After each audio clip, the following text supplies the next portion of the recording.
નમસ્કાર વિદ્યાર્થી મિત્રો, Indian public school Surendranagar e learning પ્રોગ્રામમાં હું આપ સૌનું હાર્દિક સ્વાગત કરું છું।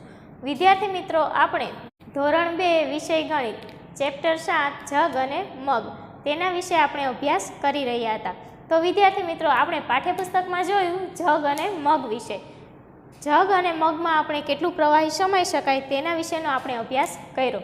હવે આપણે સ્વાધ્યાય પોથીમાં પ્રશ્ન નંબર 3 સુધી જોયું હતું। હવે પ્રશ્ન નંબર 4 થી આગળ આપણે સ્વાધ્યાય પોથીમાં પૂર્તિ કરવાની છે।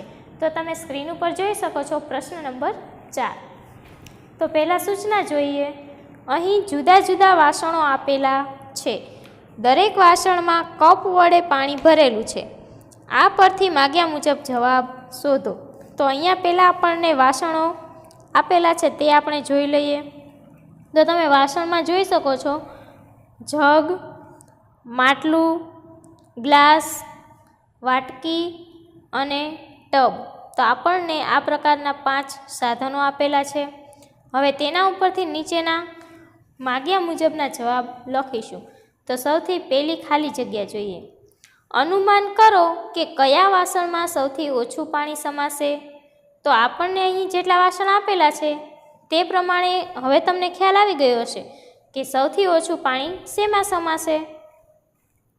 સરસ, વાટકીમાં સૌથી ઓછું પાણી સમાશે। તો અહીંયા આપણે લખીશું વાટકી। હવે પ્રશ્ન બીજો જોઈએ। સૌથી વધુ પાણી શેમાં સમાશે। તો તમે વાસણો જુઓ તો તેના ઉપરથી આપણને ખ્યાલ આવશે કે માટલું છે તેમાં સૌથી વધુ પાણી સમાશે। તો અહીંયા આપણે લખીશું માટલું। હવે ત્રીજો પ્રશ્ન જોઈએ। મોટી તપેલી કે ગ્લાસ બંનેમાંથી શું ભરવા વધુ કપ પાણી જોઈએ। તો મોટી તપેલી કે ગ્લાસ આ બંનેમાં તમે જોઈ શકો છો તો સૌથી વધુ કપ પાણી શેમાં જોશે। તો બંનેમાંથી જે વાસણ મોટું હોય તેમાં વધુ કપ પાણી જોઈએ।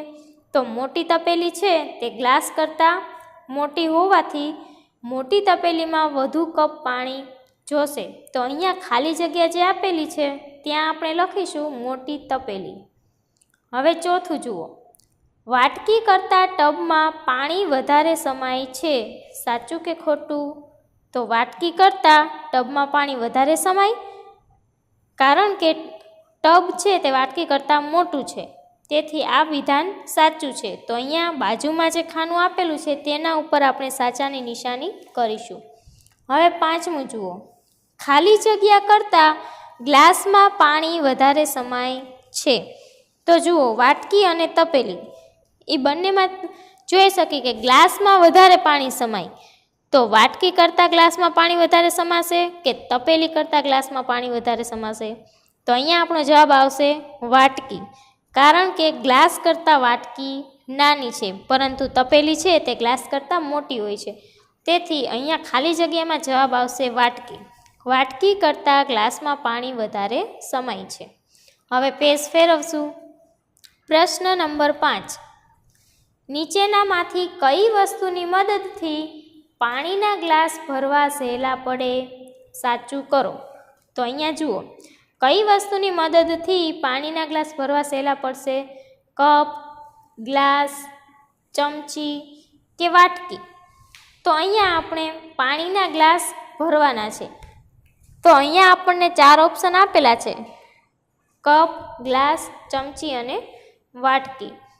તો અહીંયા આપણે ગ્લાસ ભરવા માટે કપનો ઉપયોગ કરી શકીએ। કપથી જો આપણે ગ્લાસ ભરીએ તો તે ઝડપથી ભરાઈ જશે। તો કપની આગળ જે આપણને ખાનું આપેલું છે તેમાં આપણે સાચાની નિશાની કરીશું। હવે પ્રશ્ન 6। નીચેનામાંથી કયા 2 પાત્રમાં સરખું પાણી સમાય। સાચું કરો। તો અહીંયા 4 ઓપ્શન છે, ટબ, પછી જગ, ગ્લાસ અને ફરીથી જગ આપેલો છે। તો અહીંયા આપણો પ્રશ્ન છે 2 પાત્રમાં સરખું પાણી। તો 2 જગ આપેલા છે તો તે બંને જગમાં એક સરખું પાણી સમાશે, કારણ કે બંને એક સરખા જ આપેલા છે, તેથી બંને જગમાં પાણી સરખું સમાશે। તો આપણે જે બંને જગની નીચે જે ખાનું આપેલું છે તેમાં સાચાની નિશાની કરીશું। પ્રશ્ન 7। કયા 2 ગ્લાસમાં એક સરખું પાણી સમાય। રંગ પૂરીને દર્શાવો. તો વિદ્યાર્થી મિત્રો, અહીંયા તમે નીચે જોઈ શકો છો, આપણને 4 ગ્લાસ આપેલા છે. એમાં પહેલા નંબરનો અને ત્રીજા નંબરનો બંને ગ્લાસ એક સરખા આકારના છે. તો તેમાં બંને ગ્લાસમાં એક સરખું પાણી સમાશે. તો તમારે આ બંને ગ્લાસની અંદર તમારો મનગમતો રંગ, કોઈ પણ એક રંગ તમારે પૂરવાનો છે. હવે તેની નીચે જુઓ. પ્રશ્ન નંબર 8, નીચેનામાંથી પાત્રોમાં ઓછાથી વધારે પાણી સમાય તે પ્રમાણે 1, 2, 3 અને 4 ક્રમ આપો. તો અહીંયા આપણે સૌથી ઓછાથી વધારે સુધી જવાનું છે. એટલે સૌથી નાનું, પછી એનાથી મોટું, પછી તેનાથી મોટું અને સૌથી છેલ્લે સૌથી મોટું વાસણ આવશે. તો અહીંયા જુઓ, સૌથી નાનું શું આવશે? કપ.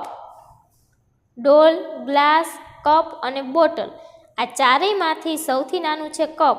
તો કપની નીચે 1 નંબર આવશે, ગ્લાસની નીચે 2 નંબર, બોટલની નીચે 3 નંબર અને સૌથી વધારે પાણી ડોલમાં સમાશે. તો ડોલના નીચે આવશે 4 નંબર. તો આ પ્રમાણે વિદ્યાર્થી મિત્રો તમારે ક્રમ આપવાના છે. હવે પ્રશ્ન નંબર 9 જોઈએ. કાણું પડેલા પાત્રમાં પાણી ભરતા પાણી ધીમે ધીમે ઓછું થઈ જશે, હા કે ના? તો વિદ્યાર્થી મિત્રો, કોઈ પણ પાત્ર હોય તેમાં જો કાણું પડી ગયું હોય તો તે કાણું પડેલું પાત્ર છે તેમાં પાણી ભરેલું હોય તો તે ધીમે ધીમે ખાલી થઈ જાય છે. તેથી આ વિધાન સાચું છે. તો અહીંયા હા કે ના લખેલું છે, તો અહીંયા આપણે લખીશું હા. હવે વિદ્યાર્થી મિત્રો, બાજુના પેજ ઉપર જુઓ. પાણી કેવી રીતે ઉપર આવ્યું? તો અહીંયા આપણે જોવાનું છે પાણી કેવી રીતે ઉપર આવ્યું. તો અહીંયા જોઈએ, તમે પહેલાં ચિત્ર જોઈ શકો છો કે બે ચિત્ર આપેલા છે. તે બંને ચિત્રમાં 2 કાગડા આપેલા છે. તો અહીંયા જુઓ, પેલું ચિત્ર છે તેમાં કાગડો છે તે એક કુંજાની અંદર પથ્થર નાખી રહ્યો છે. અને બીજા ચિત્રમાં તમે જોઈ શકો છો તેની બાજુમાં કે કાગડાએ ઘણા બધા પથ્થરો કુંજાની અંદર નાખ્યા અને જે પહેલા કુંજામાં ઓછું પાણી હતું તે બીજા કુંજામાં છેક ઉપર સુધી પાણી આવી ગયું. હવે જુઓ, અહીં જો કાગડાને કાંકરા ન મળ્યા હોત તો તે બીજી કઈ યુક્તિ વાપરી શક્યો હોત? વિચારો અને કહો. તો વિદ્યાર્થી મિત્રો, અહીંયા જુઓ, કાગડાને કાંકરા ન મળ્યા હોત તો બીજી યુક્તિ જો આપણે વાપરીએ તો બીજી રીતે કાગડો સ્ટ્રોનો ઉપયોગ કરી શકે છે. તેણે પાણી પીવા માટે જો તે સ્ટ્રોનો ઉપયોગ કરે તો પણ તે કુંજામાંથી પાણી પી શકે છે. હવે જુઓ પ્રશ્ન નંબર 10. તરસ્યા કાગડાની વાર્તા તમારા શિક્ષક પાસેથી સાંભળો અને નીચેની પ્રવૃત્તિ ઉપરથી સમજો. આપેલા પ્રશ્નોના જવાબ આપો. તો વિદ્યાર્થી મિત્રો, આપણે અહીંયા પહેલાં એક તરસ્યા કાગડાની વાર્તા જોઈએ. તો આમ તો તમને ખ્યાલ હશે જ કે તરસ્યા કાગડાની વાર્તા કઈ છે, છતાં પણ આપણે એકવાર ફરીથી જોઈ લઈએ. હવે એક જંગલ હતું, ત્યાં એક ઝાડ ઉપર એક કાગડો રહેતો હતો. હવે કાગડો છે તેને એકવાર ખૂબ જ તરસ લાગે છે, તો તે જંગલમાં આમ તેમ બધે ભટકે છે, પરંતુ તેને ક્યાંય પણ પાણી મળતું નથી. હવે તે જંગલથી બહાર થોડે દૂર જાય છે તો ત્યાં તેને એક ગામ જોવા મળે છે. હવે ગામમાં ભટકતો તે આગળ જાય છે તો ગામથી દૂર તેને એક વિરાન જગ્યા મળે છે, એટલે કે એક મોટું એક મેદાન મળે છે જ્યાં બીજું કાંઈ જ તેને જોવા મળતું નથી. પરંતુ ત્યાં થોડેક દૂર ત્યાં તેને એક કુંજો જોવા મળે છે. હવે કુંજાને જોઈને કાગડો રાજી થઈ જાય છે. કાગડાને એમ થાય છે કે જરૂર આ કુંજામાં પાણી હોવું જોઈએ. હવે કાગડો કુંજાની પાસે જાય છે. જેવો તે કુંજામાં જોવે છે તો કુંજાની અંદર થોડુંક જ પાણી હતું. તો કાગડો પાણી પીવાની કોશિશ કરે છે, પરંતુ તે કુંજાની અંદર જે થોડુંક જ પાણી હતું તે પી શકતો નથી. હવે કાગડો છે તે વિચારે છે કે મારે આ કુંજાની અંદરનું પાણી કેવી રીતે પીવું? તો તે વિચારે છે પછી થોડીક વાર વિચાર્યા પછી તેને કુંજાની આજુબાજુ થોડા પથ્થરો એટલે કે કાંકરા જોવા મળે છે. તો કાગડો વિચારે છે કે જો હું આ કાંકરાને કુંજાની અંદર નાખી દઉં તો હું પાણી પી શકીશ. તો કાગડો છે તે કુંજાની આજુબાજુ જે કાંકરા પડેલા હતા તે એક એક કાંકરા લઈને તે કુંજાની અંદર નાખે છે. અને જેવા કુંજાની અંદર ધીમે ધીમે કાંકરા વધતા જાય છે એટલે કુંજાની અંદર જે થોડુંક પાણી હતું તે ધીમે ધીમે ઉપર આવવા લાગે છે. અને જેવું પાણી ઉપર આવે છે એટલે કાગડો છે તે ઝડપથી પાણી પી લે છે. અને આ તરસ્યા કાગડાની વાર્તા અહીં પૂરી થાય છે.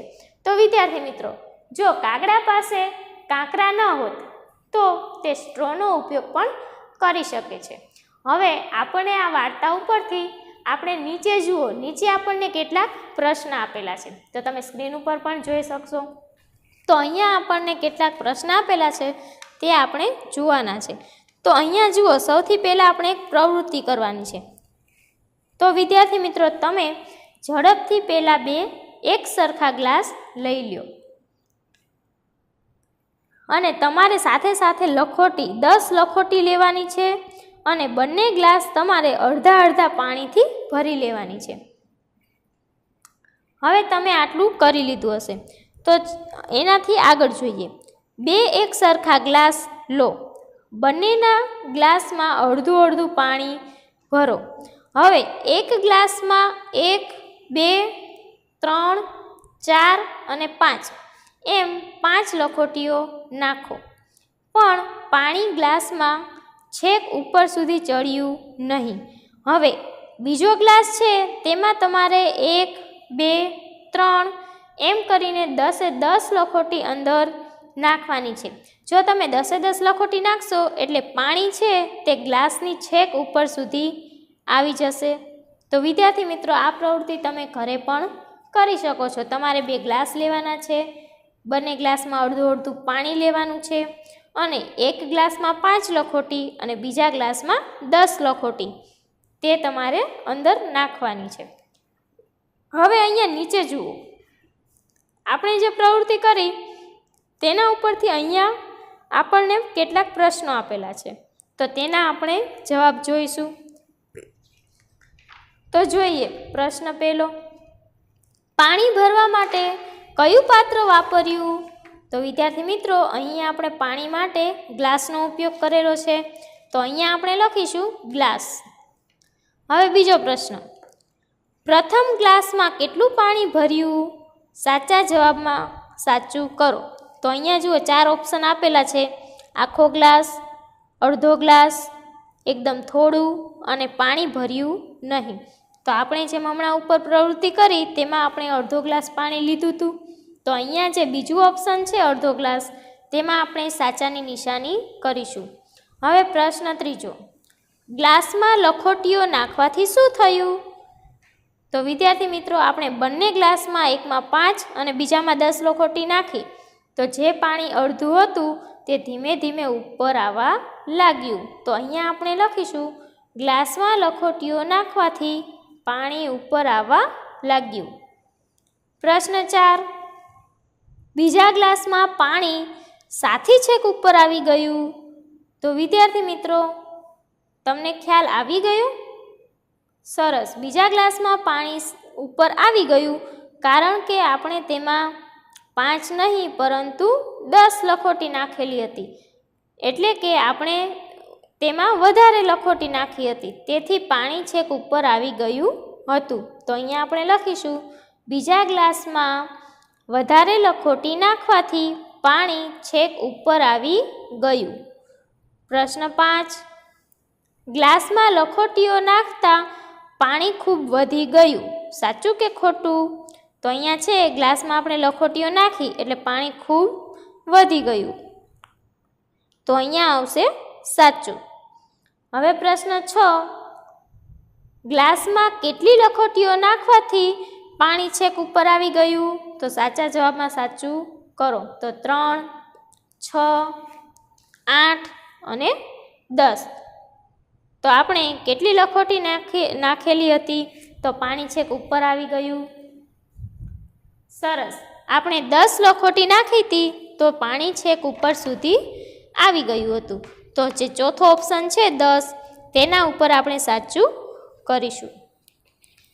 તો વિદ્યાર્થી મિત્રો, આપણે સ્વાધ્યાય પોથીમાં પ્રશ્ન નંબર 10 ત્યાં સુધી આપણે આ લેક્ચરમાં રાખીશું. હવે પછી જ્યારે પણ પછીના લેક્ચરમાં મળીશું ત્યારે પ્રશ્ન નંબર 11થી આપણે આગળ પૂરવાનું ચાલુ કરીશું.